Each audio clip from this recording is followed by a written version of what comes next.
오늘 시편 112편은 전편과 함께 할렐루야 시로 시작이 됩니다. 전형적인 할렐루야 찬양 시이죠.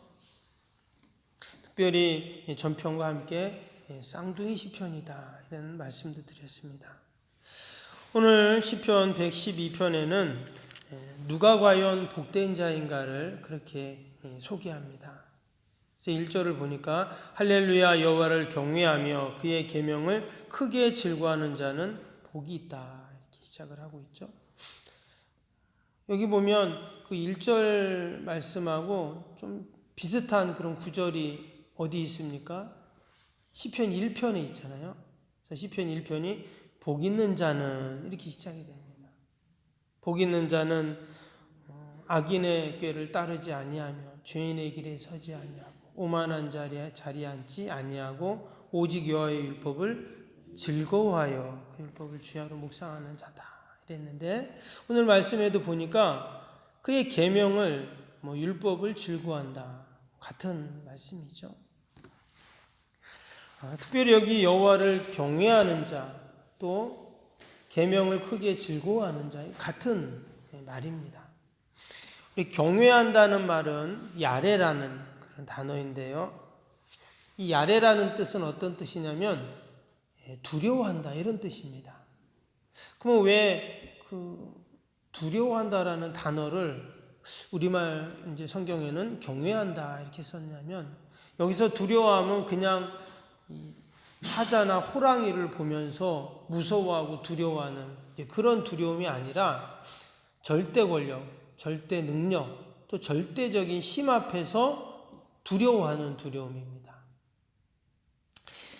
예를 들어서 여러분 우리가 누군가를 두려워한다 또는 무서워한다라고 할 때 그 사람의 행동이나 모습을 보고 무섭고 두려울 수 있겠죠. 그런데 우리가 예를 들어서 대통령이 국무회의에서 장관들에게 어떤 말을 합니다.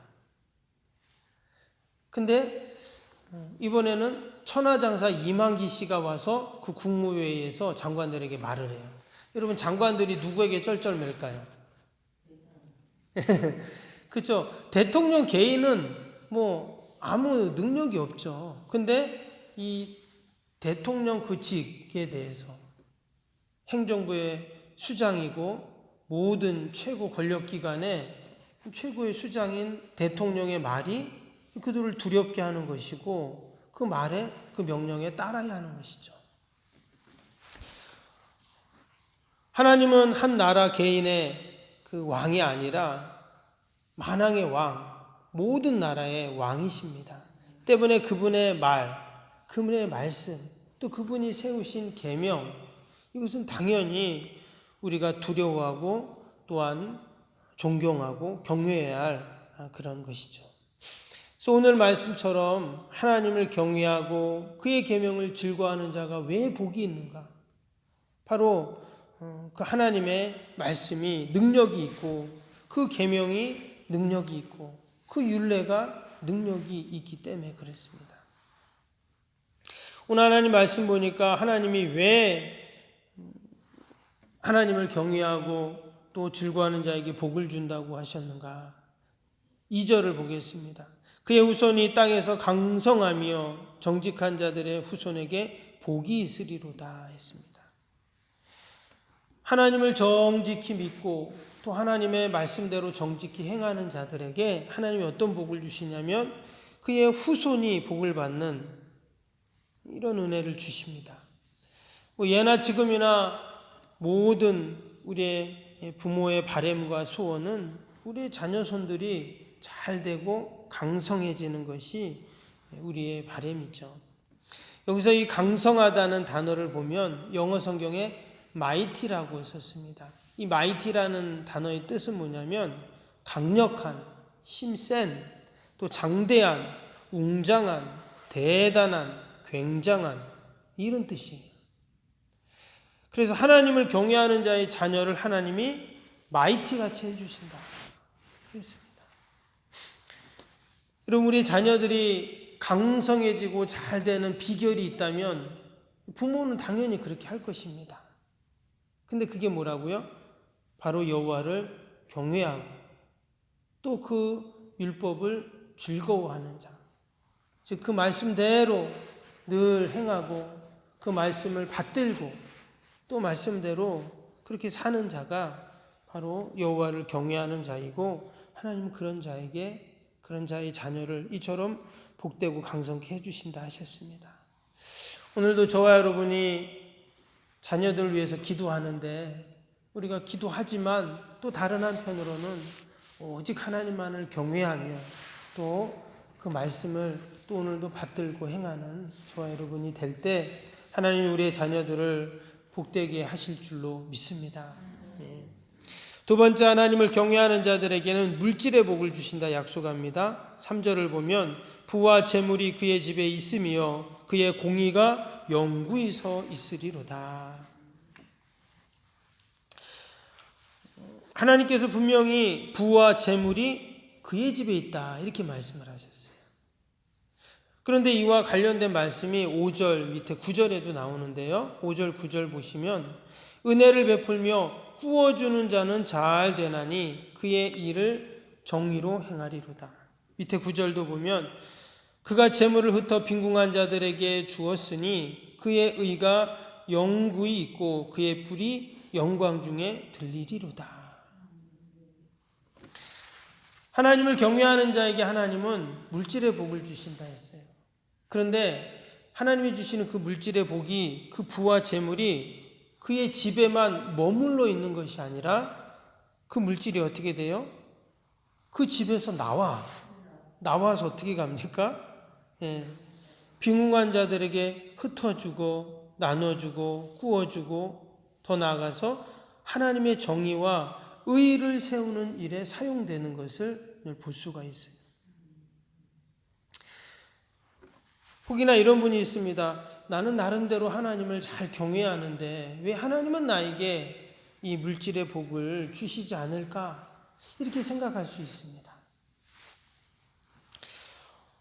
당연히 우리가 풍성해서 나눠주고 구워주고 베풀고 이렇게 사는 것이 얼마나 귀하고 감사한 일입니까? 근데 우리가 이 물질에 대해서는 우리 그리스도인들이 반드시 알아야 할 것이, 여러분, 세상의 물질관과 우리 그리스도인들의 물질관은 다르죠. 세상의 물질의 기준과 우리 그리스도인들의 이 물질의 기준이 달라요. 당연히 물질의 복이라고 하면 부자가 되고 거부가 되는 것이겠죠. 근데 우리 기독교에서 말하는 이 물질의 축복은요, 이 청지기적인 사명 하의 축복입니다.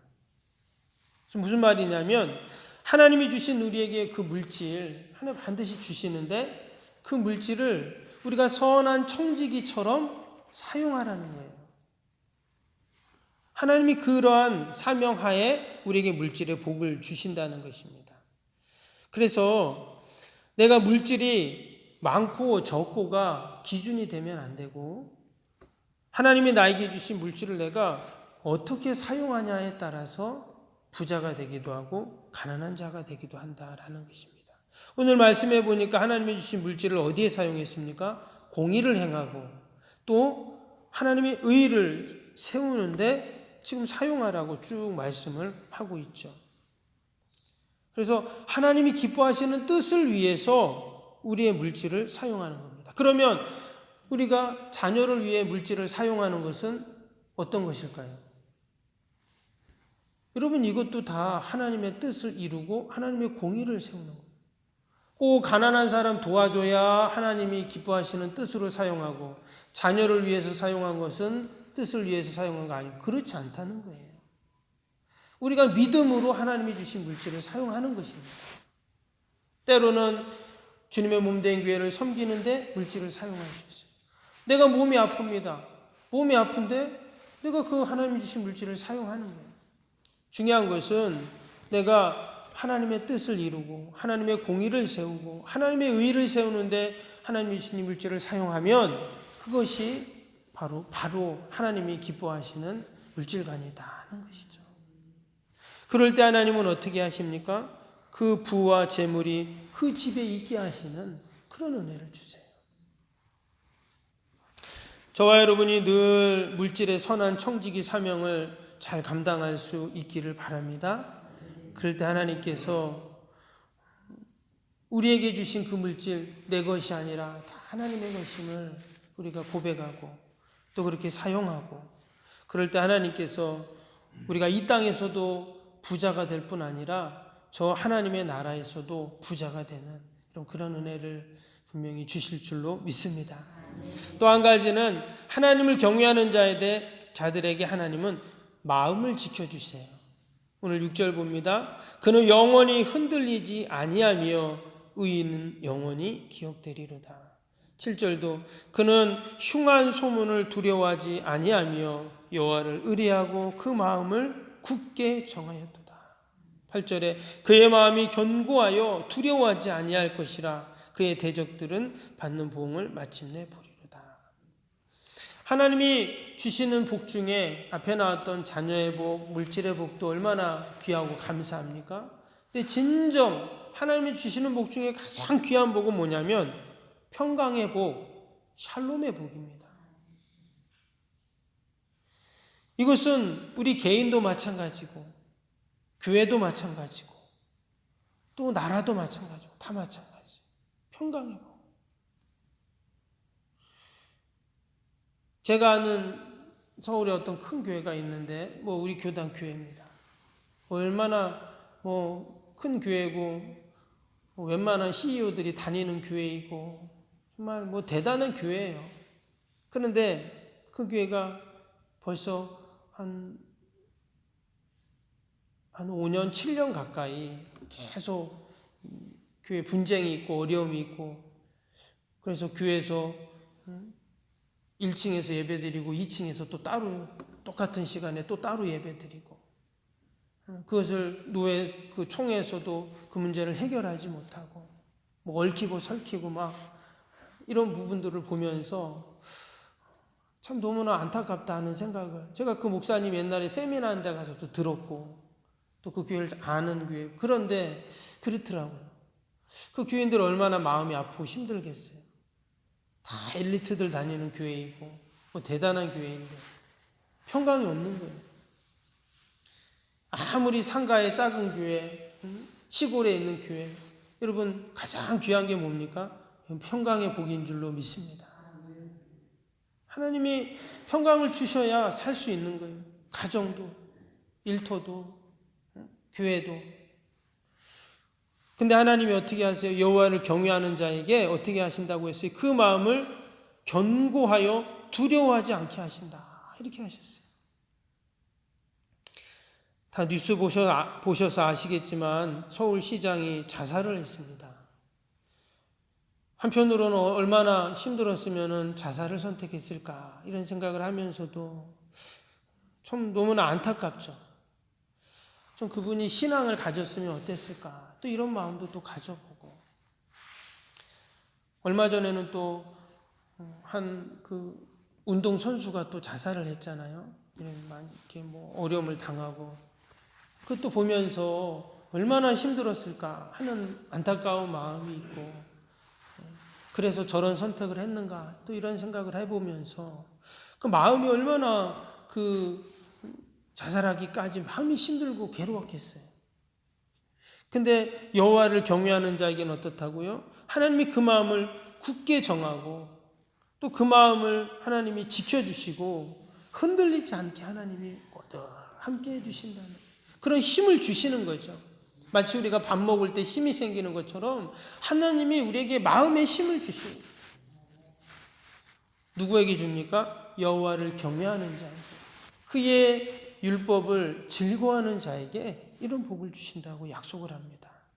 오늘도 저와 여러분이 늘 하나님을 경외하고 하나님의 말씀을 꼭 내가 간직해서 그 말씀이 나에게 능력이 되고 힘이 되어서 그 말씀, 그 능력이 우리의 자녀들에게 또 이웃들에게 흘러가는 겁니다. 은혜는 흘러가거든요. 은혜는 늘 흘러가게 되어 있어요. 그래서 우리 교회가 이 지역에 은혜를 계속 흘려보내고, 내가 오늘도 만나는 모든 자들의 그 은혜를 흘려보내고, 나를 만나는 자가 다 소망을 갖고. 어떤 분이 저한테 그러더라고요. 목사님, 사람들이 목사님을 보면 소망이 생깁니까? 그 얘기를 하는 거예요. 나를 보면서 다른 사람이 소망을 갖는가? 여러분, 저를 보고 소망이 생깁니까? 근심이 생깁니까? 아멘. 저를, 목사님을 봤는데 근심이 생긴다. 그러면 저는 기도해야 되겠죠. 근데 목사님만 그러냐? 그렇잖아요. 장로님을 보면서 소망이 생기는가? 저는 오장로님을 보면서 소망이 생깁니다. 또 우리 권사님들 보면서 전 소망이 생겨요. 여러분, 우리가 오늘도 나를 만나는 모든 자들에게 소망을 줘야 돼요. 그게 그리스도인입니다. 오늘도 하나님을 경외하며 주님의 율법을 즐거워하는 저와 여러분이 되기를 주님의 이름으로 축복합니다.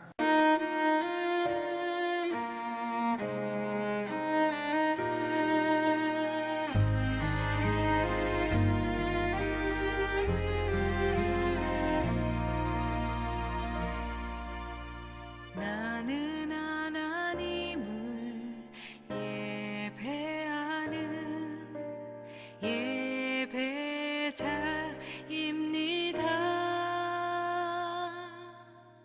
내가 서 있는 곳 어디서나 하나님을 예배합니다. 나는 하나님을 예배하는 예배자입니다.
시간 하나님을